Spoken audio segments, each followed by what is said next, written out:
তো গাইস, প্রথমেই টিকটক ভিডিওটি দেখো, পরে বাংলার দুষ্টু পোলাপানদের করা ফানি কমেন্টস করা হবে। So let's go. আমার বিয়ে প্রসঙ্গটা আমি এখন আনতে চাচ্ছি না। 1 থেকে 2 বছর পর আমি বিয়ের দিকে মুভ করব, যেহেতু আমার বিয়ে প্রসঙ্গটা আমি এখন আনতে চাচ্ছি না।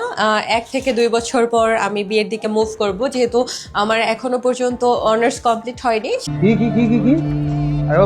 আমার এখনো পর্যন্ত অনার্স কমপ্লিট হয়নি, আমি বিশ্বাস করি না। সেটা কমপ্লিট হলে ইনশাল্লাহ আমি বিয়ের দিকে মুভ করব। আসলে একটা মাল রে। তো চলিয়ে শুরু করতে हैं। ঠিকই বলেছেন খালাম্মা, পড়াশোনা আগে তারপর বিয়ে। কথা কি ক্লিয়ার না ভেজাল আছে?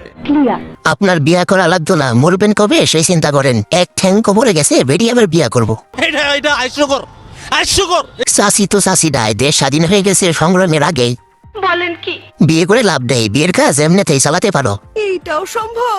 উপরের তলায় ভাড়াটিয়ার চাপ বেশি পড়ছিল, তাই চলে গেছে। জ্ঞানী বাবা। আর এদিকে আমি বাচ্চার মা হয়ে এসএসসি পরীক্ষার প্রস্তুতি নিচ্ছি। বাহ দিদি না ঠিক আছে, 2-3টা বাচ্চা হোক, তারপর বিয়ে করো, ভালো হবে।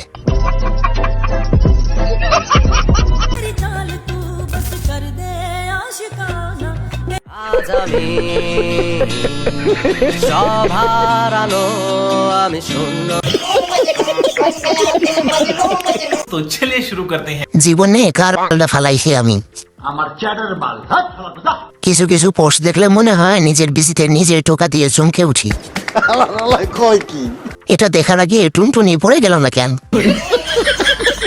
এখানে কি কিস্তিতে বিষ পাওয়া যাবে? ভাই তোরাই দুনিয়াতে থাক, আমরা দুনিয়া ছেড়ে জায়গা। জীবনে বেঁচে আছি যতদিন, অন্যের প্রেম দেখবো ততদিন।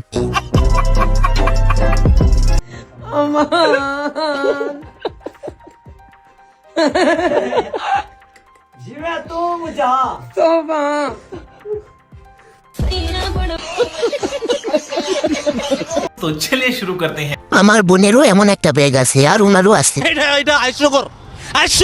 ছোট বোন তো অনেক সুন্দরী। এই হাফলেটিস ভাইয়া বলে মনে হয় ওর ভাইয়ের ভ্যানিটি ব্যাগটা নিজে মনে করে নিয়ে আসছে। মানে এটা কোনো কথা? মেয়েদের ব্যাগ ব্যবহার করবে, এটাই তো স্বাভাবিক। সেই পকড়ে হ্যাঁ।